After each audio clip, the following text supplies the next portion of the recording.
Keyingi misolimiz. Germaniyada xodimlar oylik maosh miqdoriga ko'ra tabaqalashgan soliq to'lashadi.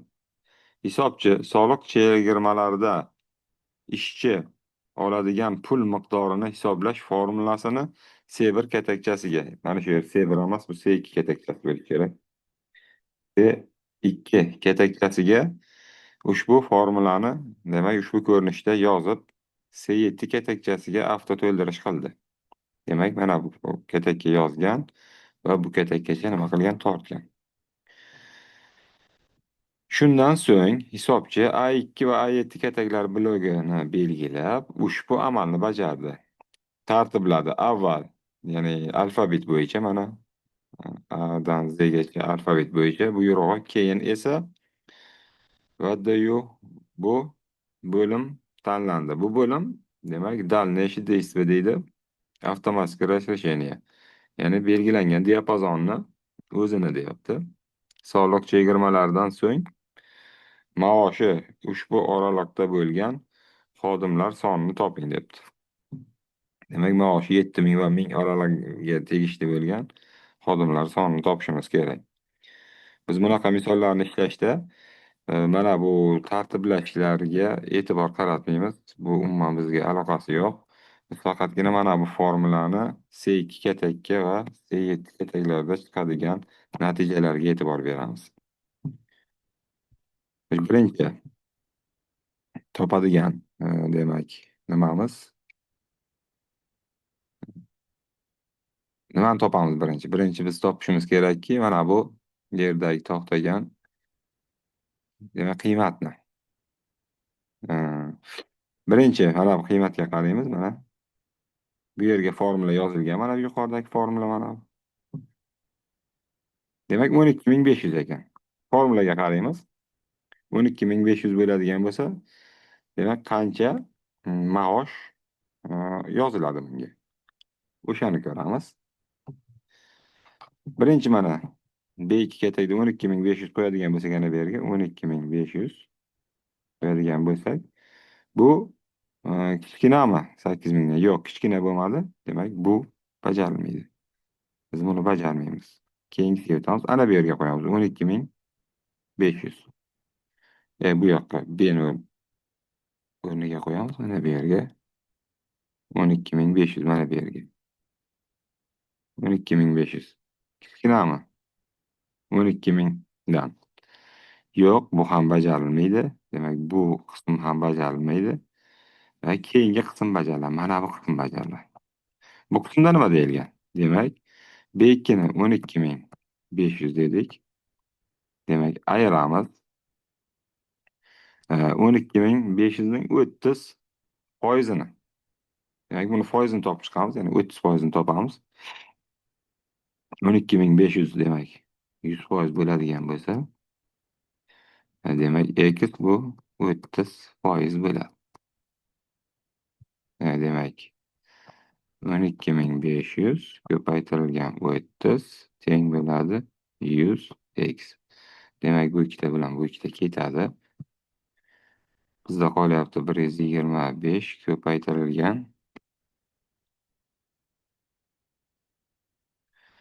125 ko'paytirilgan 30 teng x bo'ladi. Demak, x ham teng bo'ladi. 125 ko'paytiradigan bo'lsak, 30 ga 3 kere 5 15 bo'ladi. 3 kere 2 6 7 bo'ladi va 3 bo'ladi. Va bu yerga 0 ham qo'yamiz. Demak, 3750 ekan.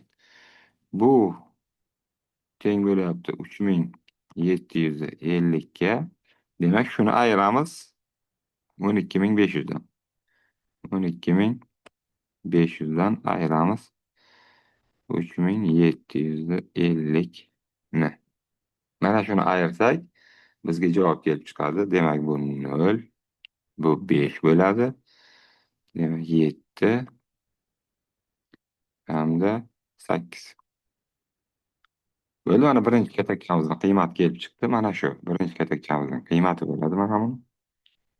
Ushbu formula qo'llanilgandan keyin, demak, bu 8750 so'm ekan. Keyingisini ko'ramiz. Keyingisi mana bu. Buni ham xuddi shunday topib chiqamiz. Ishlab topamiz xuddi shunday qilib. Demak, buni ham 30% topishimiz kerak. Bularni o'chirib olaylik. Buni 30%ni emas, buni oldin formulaga qo'yib ko'raylik. Yuqoridagi formulaga necha chiqadigan bo'lsa, demak o'shani qo'yamiz. Xo'sh, 8200 ekan. Demak, birinchisi yana bu yerga keltirib qo'yamiz. 8200 ni. 8200 kichkinami 8000 dan? Yo'q, kichkina emas. Demak, bu bajarilmaydi. Keyingisiga o'tamiz. Ana bu yerga qo'yamiz 8200 ni. Demak, 8200 kichkinami 12000 dan? Ha, kichkina bo'lganligi uchun. Demak, mana bu shart bajariladi endi biz. Endi biz mana 8200 ni 20% ni topamiz va 8200 dan o'sha 20% ni ajratib olib ajratib olib natijani bu yerga yozamiz. Demak, buni topadigan bo'lsak, bu bo'ladi 6560. Keyingisi 10500 topadigan bo'lsak, 8400. Bu qayerdan keldi? Uni tushuntirib o'tamiz. 10500 ni qo'yib chiqamiz. Mana bu yerga. Mana bu yerga qo'yib chiqamiz. Demak, 10500 ni qo'yadigan bo'lsak, mana bunga mana. 10500 bunda to'g'ri kelmaydi, chunki bu 10500 dan 8000 dan katta. 10500 ana bundan kichkina, mana 10500. Mana shundan kichkina shart bajarilyapti. Bajarilsa bu mana. Demak, shart bajarilmasa bu edi. Demak, mana buni ham 20% ni topamiz va topib natijani mana bu yerga yozdik. Keyingisi 7700. 7700 ni qo'yib chiqamiz jadvalga, formulaga. Demak, 7700. 7700. Demak, 8000 dan kichkinami? Ha, kichkina. Demak, buni 10% ni topamiz. Ya'ni 7700 dan ayiramiz. 10% ni topib 7700 dan ayirsak, demak 6930 bo'ladi. Keyingisi 11600. Buni qo'yib chiqamiz. Bu yerga 11600 ni qo'ysak, 11600 bunga qo'ysak, mana bunga qo'yib keladi. Mana 11600. 11600 12000 dan kichkinami? Ha, kichkina bo'lsa, mana demak buni 20% ni topamiz va 20% ni olib qiymatni bu yerga yozamiz. 9280 bo'lib 9280. Keyingisi 7500 ekan. Demak, keyingisini ham xuddi shundoq qo'yib chiqamiz bu yerga.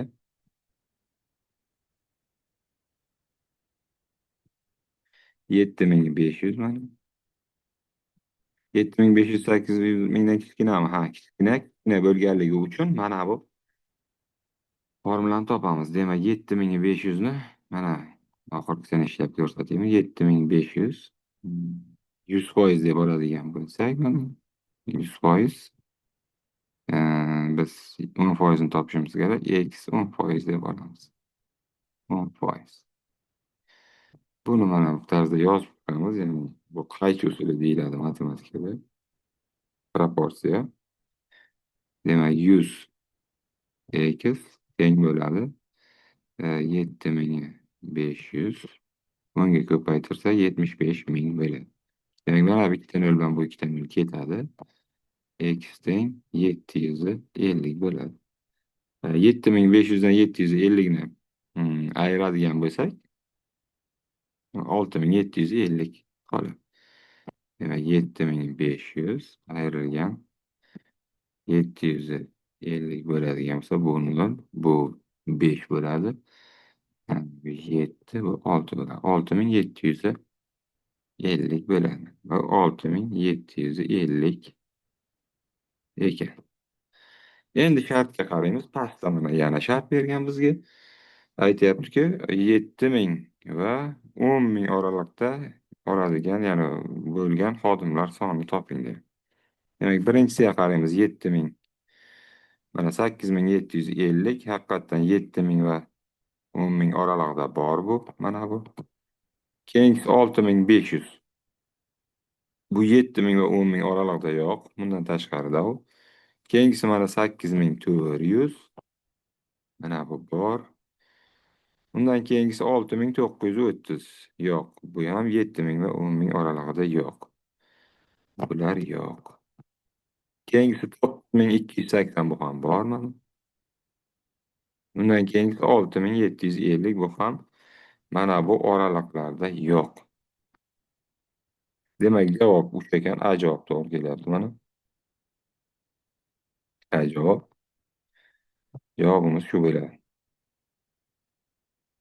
Demak, javob 3. 3 ta xodim, demak, ushbu oraliqda oylik maosh olar ekan.